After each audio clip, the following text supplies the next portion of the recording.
Dulu sambungan dia kata pula, jadi makruh bagi seorang melangkah hingga 2 saf yang di hadapan jika ada pada saf yang di hadapan tu lapang. Sebab apa tak makruh? Kerana taksir cuai mereka pada mensia-siakan akan dia. Tapi sunat jangan ia melangkah jika diperoleh tempat yang lain. Tapi kalau tak boleh juga melainkan langkah tu tak apa. Sebab orang luar sepatut dia cuai. Biasanya kadang-kadang sembahyang sunat, sembahyang sunat pun ada depan kosong dia sembahyang kat pintu orang ramai. Dan orang nak masuk dah payah. Tu kalau kita terlangkah pun dia tak ada taksir. Sebab tu dia apa? Cuai dia sendiri. Patut dia pergi bertengokkan depan. Dia sunat jangan dia melangkah kalau boleh elak. Dan makruh jika ada lebih dari 2 saf. Lebih 2 saf kosong. Jika harap akan tutupnya orang hadapannya. Dia tengok saf yang ketiga depan, 3 saf depan itu kosong. Tapi dia rasa orang lain boleh tutup, tak payah lagi. Boleh pergi habis digempur orang lain kan.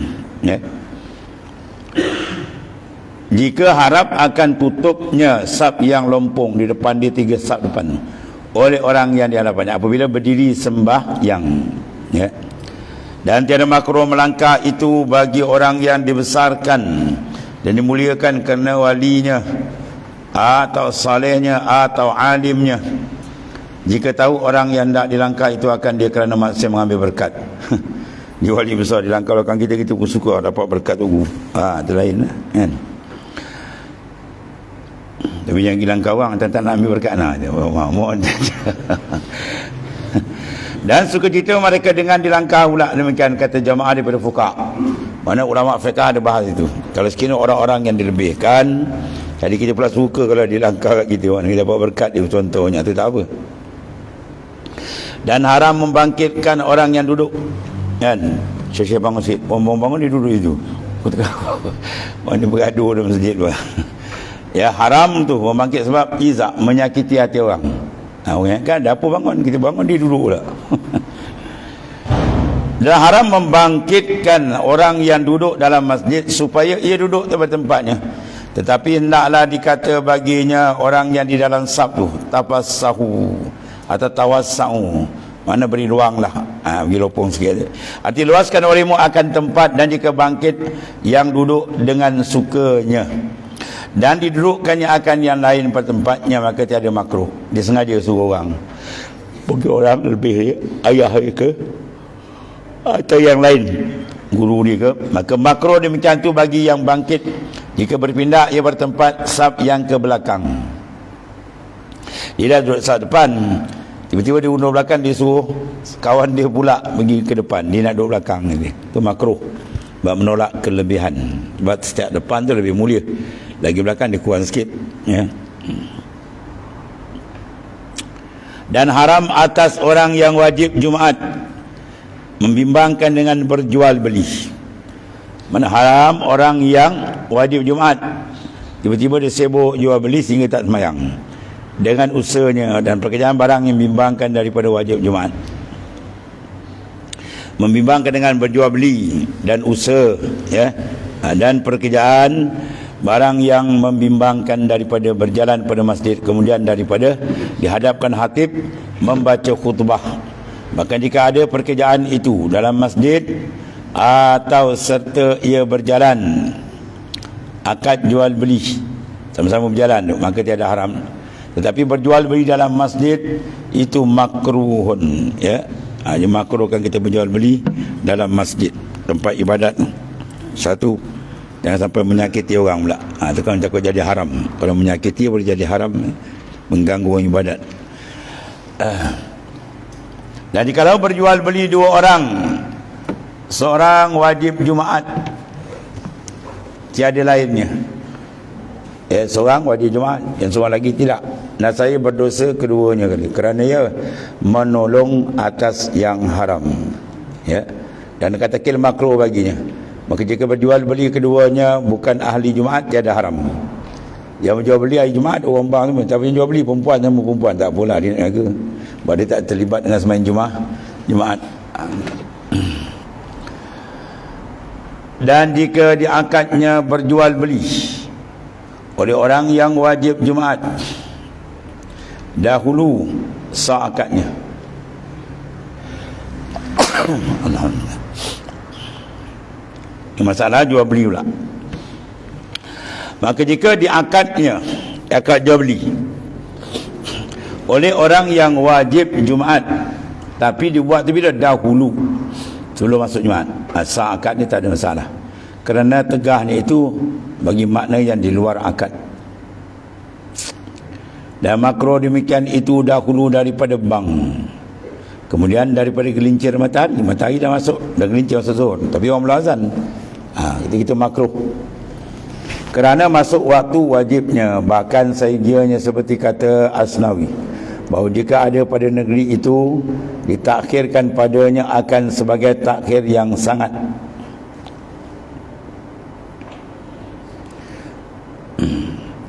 Misal seperti Makkah, ya, lambatkan ditakhir. Tiada makruh berjual beli padanya kerana ada padanya kepayahan. Dia orang ramai kadang dia orang luangkan masa terlambat sikit, kan.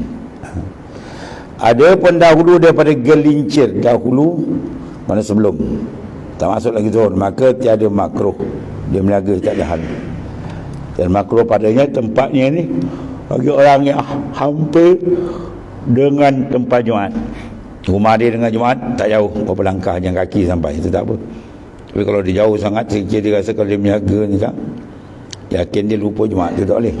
Ada pun orang yang jauh kampungnya daripada tempat Jumaat, sekira-kira wajib atasnya pergi ke tempat Jumaat dahulu daripada gelincir matahari. Gelincir matahari tu belum masuk zuhur lah. Misalnya dia pukul apa, setengah jam lagi nak masuk. Sebab kalau dia tak pergi setengah jam lagi, memang jawab dia habis Jumaat dia kan, jauh misalnya dia, maka itu haram atasnya demikian dahulu daripada gelincir. Haram atas dia berniaga, ya, yang menyebabkan dia tergendali Jumaat tadi. Walhasil tengok tak samalah tempat dan keadaan orang tu. Walhasil jangan dia luput Jumaat, itu maksudnya. Dengan sebab pekerjaan dia luput Jumaat, itu diharamkan. Faslun bi bayani ma yudraku fihil Jumaah wal istikhlaf. Ini satu pasal yang menyatakan barang yang dapat dengan dia Jumaat dan barang yang harus menuntut ganti. Barang siapa dan maka barang siapa mendapat rokok pada rakaat kedua, dia datang lewat imam rokok rakaat kedua, kemudian dia mendapat rokok serta makninah serta imam yang suci pada hadal lagi berkekalan ia serta imam hingga salamnya. Salam imam, jawab dia apa? Didapatlah sembahyang Jumaat, maka naklah ditambah serakaat. Kalau dia dapat Jumaat tu, maka tambah serakaat inilah. Kemudian daripada salam imam dan dibacanya Fatihah dan surah secara nyaring. Ambil hukum asalnya. Sini maknanya kita dapat faham bahawa dapat rakaat atau tidak, makmum yang lewat tadi dikira dalam rokok. Kalau dia dapat rokok serta tumakninah, rakaat tu dapat. Ya. Sebab di sini ada sunat imam intizar, dia menanti. Jadi rokok tu tengok ada orang nak kejar belakang ni, sunat dia lambat sikit. Supaya menolong makmum tadi dapat rakaat. Tapi jangan untuk imam duduk tunggu, dia pun terkedik tak payah. Untuk imam pula pengsan tunggu juga. Jadi maknanya tunggu sekadar supaya dia dapat kan. Bermakna kalau kita tak dapat rokok serta tumakninah, rakaat kita dapat. Dia pun nak rokok itu, mau nak jejak imam sami Allah, jawab dia tak dapat rakaat, maka dia kena buat zuhur rakaat kedua tu. Mana dia dapat rakaat kedua? Jawab dia dapat Jumaat kurang-kurang satu rakaat, dia ada dua hukum. Nak dapat Jumaat sekurang-kurangnya dia dapat satu rakaat, maka rakaat satu lagi ditambah. Dan sekurang-kurang untuk disahkan dapat serakaat, paling lewat dalam rokok serta tumakninah atau makna. Kemudian kalau dia datang rakaat kedua, rakaat pertama dah tak dapat, rakaat kedua pula dalam rokok tak dapat juga tumakninah, baru nak turun imam dah bangkit. Jawab dia kena buat zuhur habis.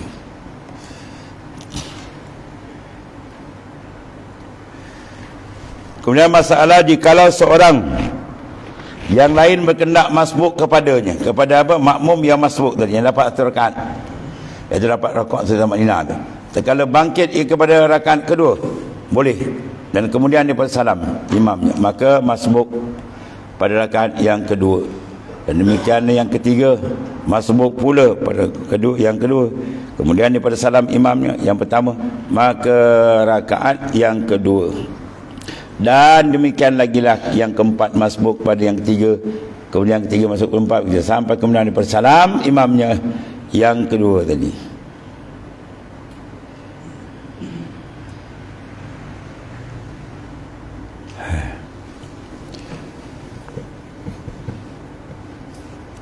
Pada rakaat yang kedua. Demikianlah yang kelima. Hingga demikianlah nasihat hasillah Jumaat itu bagi sekalian, ya. Demikianlah dimuktamadkan oleh Syekh Ibn Hajar Tawfah. Dia mengikut bagi Abu Hamid Imam Ghazali. Imam Ghazali atas lagi.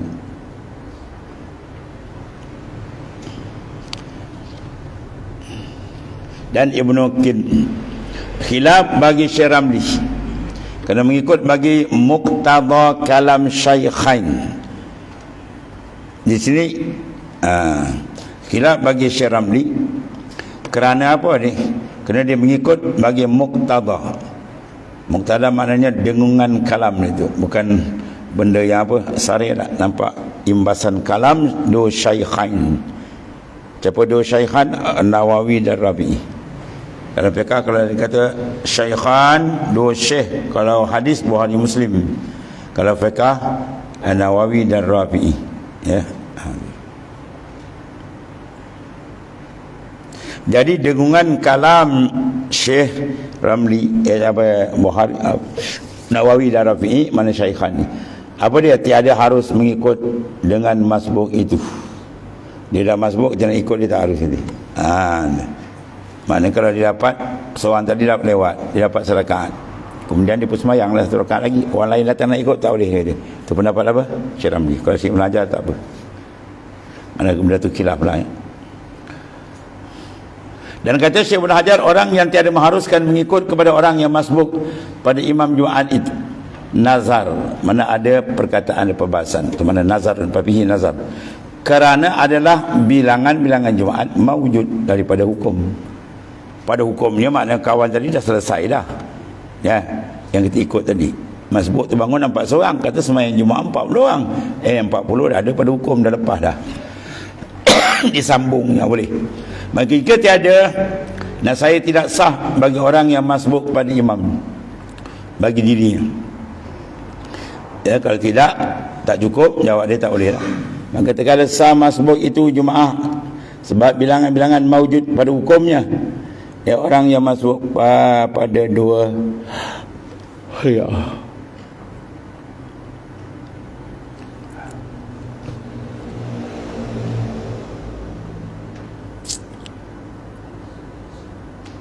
mana ni? Bilangan yang mawujud pada hukumnya. Demikian pula orang yang masbuk, ya, pada dua kaul, ada bilangan pada hukum.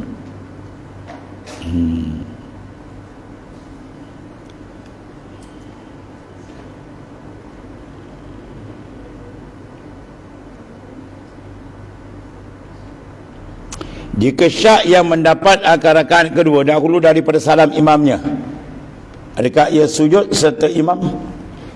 Ni syak lah.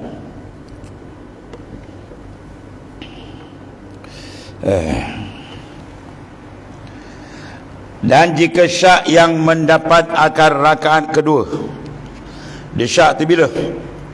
Dahulu daripada salam imamnya, adakah ia sujud serta imam atau tiada? Hendaklah ia sujud dan disempurnakan akan Jumaat. Atau syak ia pada demikian itu kemudian daripada salam imamnya, hendaklah sempurnakan akan zuhur, kerana tiada dapatnya serakaat serta imam. Faham? Faham tak? Faham tidak? Tak pun tidak.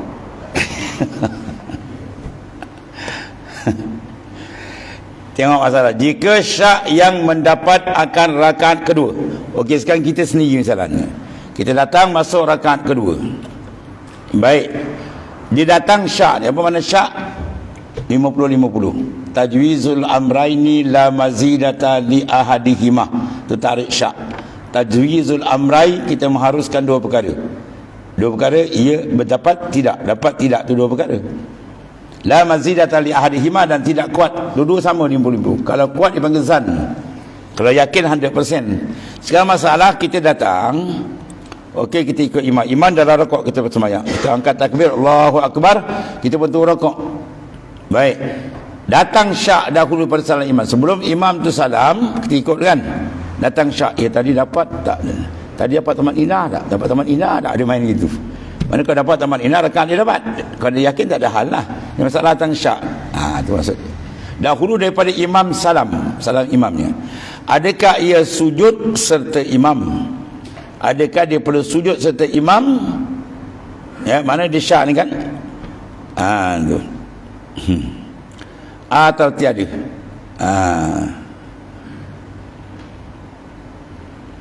Mana tadi? Adakah ia sujud serta imam atau tiada? Hendaklah ia sujud. Ya, hendaklah ia sujud dan disempurnakannya akan di Jumaat. Adakah ia sujud serta imam? Dia datang syak dahulu pada salam. Apa syak dia? Ni syak ni syak bukan tadi ni syak dia. Adakah ia sujud serta imam? Kan? Tadi dia rakaat, i'tidal. Kemudian dia pun sujud. Datang sebelum salam imam tadi. Dia kata, tadi sujud tak imam? Sujud tidak serta imam. Tadi. Jadi dia terus sujud. Naklah ia sujud. Habis. Dan disempurnakan. Maknanya apa? Sebelum salam imam, dia semayang kan, dia masuk rakaat kedua. Okey. Imam pun i'tidal, dia pun i'tidal. Kemudian imam turun sujud, dia sujud. Dia sebelum salam imam tadi, tiba-tiba dia teringat, tadi imam sujud, aku sujud tak? Aku sujud tak? Maksud dia. Ataupun dia niat, dia terasa aku sujud tadi ada tamak-ninah tak? Tamak-ninah tak? Tu. Jadi makna turun sujud dia. Dia sujud sekali, terus dia datang duduk balik lah. Itu maksudnya. Dan kemudian dia sempurnakan rakaat. Jemaat tu dia dapat.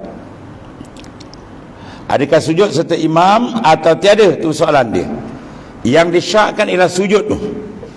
Dan dia berlaku tadi, syak tu bila? Sebelum salam imam. Ya. Jawab dia apa jawab dia? Hendaklah ia sujud. Kemudian disempurnakan akan Jumaat. Satu hukum. Apa yang disyak? Al-mashkuk huwa sujud. Yang disyakkan ialah sujud. Jadi imam belum bagi salam ni. Dia tanya tadi, sujud yang kedua ni, sujud yang kedua tadi buat tidak? Ataupun sujud kedua ada tamak-ninah tidak? Ada tamak-ninah ada? Aku turun sujud terus. Itu maksudnya. Sebab rukun yang kita syak dia dapat, wajib kita dapatkan dia. Kita semayang seorang je juga. Kita tengah sujud, tiba-tiba kita yakin ataupun syak tadi, kita tadi rakaat tadi tamak-ninah tak? Ada tamak-ninah tidak? Terus kita bangun ni. Bangun, rakaat balik. Ya, yang tadi yang tu larah. Ada kaedah gitu. Sekarang dia syak, imam boleh salam. Ya, terus dia sujud dan dia bangun balik. Dan buat lepas salam imam kan dia tambah serakat. Jadi Jumaat dia dah dapat. Yang kedua masalah syak, ia pada demikian juga sama. Tapi dia syak bila? Kemudian dia salam imam. Imam pun Assalamualaikum warahmatullahi. Dia nak bangun tadi dia syak. Tadi aku sujud tidak dengan imam sujud. Apa hukum tu? Naklah disempurnakan dia akan zuhur. Ya, itu beza dia. Mana kalau dia syak sebelum salam, Jumaat dia dapat. Kalau dia syak dah lepas Jumaat, dia lepas salam imam, jawab dia tak dapat, jawab dia kena sempurnakan zuhur. Kerana tiada dapat serakaat serta imam. Ya, sebab berlaku tadi ketika imam dah bisa salam. Jadi nak cover tak dia lah, imam dah keluar habis. Dan jika diketahui dalam tahiyatnya pula, bekar macam-macam tadi.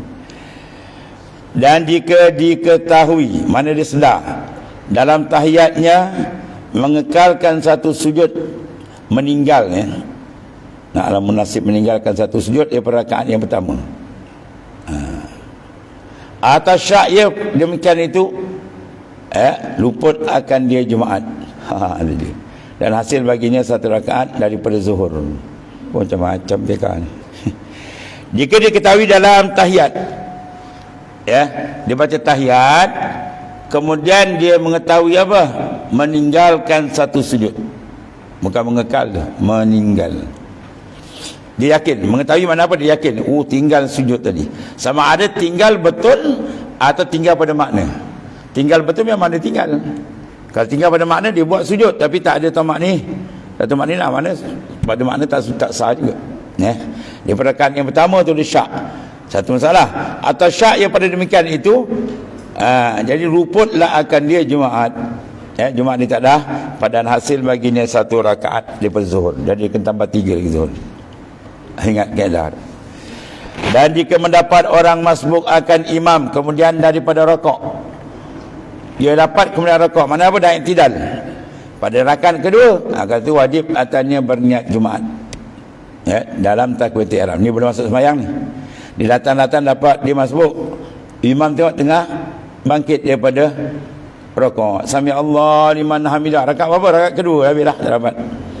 Dan wajib atasnya berniat sembahyang Jumaat di dalam takbiratul ihram. Tapi dalam sembahyang ihram dia kena niat. Ini pelik Kalau nak kira pada hukumat ni dah tak dapat dua tak dapat, satu rakaat tak dapat, mana zuhur lah kan. Tapi selagi diikut dengan imam Jumaat, dia niat Jumaat. Sebab mungkin takdir imam ada salah tadi, imam kabur balik bangkit, dia boleh masuk. Sebab niat dah ada. Dapat Jumaat tu kalau imam tertinggal apa rukun kan, misalnya ni lah. Habis, dan jika mendapat orang yang masbuk akan imam kemudian daripada rokok jawapan dia rokok imam pada rakaat kedua, wajib atasnya berniat sembahyang Jumaat di dalam takbiratul ihram, tetapi wajib atasnya menyempurnakan zuhur. Ini niat lain buat lain. Niat Jumaat. Kenapa berniat Jumaat? Orang tanya dah tahu tak dapat dah tu. Jawab dia boleh ihtimal. Mungkin kalau imam tadi mana ada ketinggalan satu rakaat ke, dia balik dia dah siap pasang, maka dia pun ikut dapat rakaat Jumaat tu. Kerana tiada dapat serakaat serta imam, maka jadilah sembahyang zuhur. Sembahyang zuhur dengan tiada mengubah niat, tak payah ubah niat. Tak payah kata kita ubah niat tak. Aku sembahyang pada zuhur pula tak. Terpakai itu je. Kemudian tanya, apa hikmat? Dia tahu tak dapat Jumaat, 2 rakaat, 1 rakaat pun tak dapat, dia niat Jumaat apa? Ini hikmat. Tapi ada khilaf setengah ulama kata turun niat zuhur je. Ada setengah ulama kata datang macam tu turun niat zuhur saja. Tapi kita pakai kaul di sini dikatakan niat Jumaat. Sebab apa hikmat dia? Wajib berniat Jumaat kerana tiada putus asa daripada mendapat Jumaat. Sebab lagi belum imam salam, dia tidak putus asa daripada dapat Jumaat, melainkan dengan salam imam. Sebab apa? Barangkali ingat imam ia meninggalkan satu rukun, itu dia, maka dibawa serakaat, lagi, dia dapat tadi, dan diikut oleh yang masbuk akan dia, maka dapatnya rakaat serta imam. Itu hikmah, maknanya walaupun dia dah tahu dia tak dapat Jumaat sebab dah rakaat kedua dia tak sempat rokok, tapi dia bawa juga niat Jumaat. Mungkin berlaku macam ni, imam patah balik, ada lupa ke, dia dah siap masuk je lah, habis. Bermula apabila batallah imam Jumaat sembahyangnya sebab beradas atau kedatangan najis. Tengah-tengah sembahyang najis dah tu, cicak jatuh atas peha dia, dan cicak tu basah. Kalau kering lain kering jatuh kita tepis dia, belum lalu tamak ninah, boleh terus sembahyang. Dia perasan di sembahyang atas kipas, di bawah kipas. Biasa atas kipas tu ada cicak kering. Tiba-tiba dia tengah baca tahiyat, dia cicak jatuh. Cicak kering ni dia pun cepat tolak, belum lalu masa tumak ni, subhanallah, dia sembahyang dia boleh terus. Adapun kalau cicak basah tu tak ada maaf bagimu. Cicak basah pap, memang kesan dia ada. Tak boleh kita tekan dia pun mesti ada kesan. Jawab dia batal sembahyang, kena sembahyang balik. Atau kedatangan najis, sebab dia atasnya atau makmum tadi menjadikan seorang ganti. Sebab duduk belakang imam tu kena orang boleh gantilah. Jangan imam keluarkan dia pandang dia senyum itu kan, kacau je. Naik terus. Wajib dia menjadikan imam ganti jika batal sembahyang imam itu pada rakaat yang pertama. Maka jika batal pada rakaat yang kedua, maka sunat baginya menjadikan ganti. Ada beza ni. Kalau rakaat pertama berlaku begitu, batal sembahyang, dia wajib. Sebab apa? Jumaat tak sah melainkan dengan berjemaah satu rakaat. Rakaat kedua sunat. Apa beza dia? Rakaat pertama dah dapat, dia dapat Jumaat, dia dah dapat Jumaat, satu rakaat dia dapat ikut Jumaat. Sama dia dapat dulu atau dapat kemudian. Tu. Sebab tu dia kata sunat beza hukum kan. Tadi wajib dia kena gantikan. Yang sini sunat baginya menjadikan ganti supaya disempurnakan oleh mereka ke Jumaat dengan berjamaah. Sebab kalau sekitar dia habis imam tadi, dalam rakaat kedua dia masuk, dia batal. Mana kalau tak ada pun dia orang beratus sebab makin dah dapat rakaat. Tapi elok dia juga ke jemaah sebab dia kata sunat dia naikkan ganti dia. Habis. Dan apabila menggantikan rakaat yang kedua, maka harus bagi mereka mengikut gantinya. Tengok ibarat tu. Kalau imam naik aja rakaat pertama dah selesai, imam tadi terbatal, dia keluar ganti masuk. Adakah wajib seorang tadi ikut? Dia kata apabila mengganti pada rakaat yang kedua, syarat dia, maka harus bagi mereka mengikut ganti. Harus, tidak wajib sebab tidak dapat jemaah. Dan harus bagi mereka masing-masing sendiri semayang. Boleh? Imam tadi masuk rakaat kedua, dia batal, dia keluar. Semua tak nak ganti, semua sendiri. Orang pun datang tu, jemaah.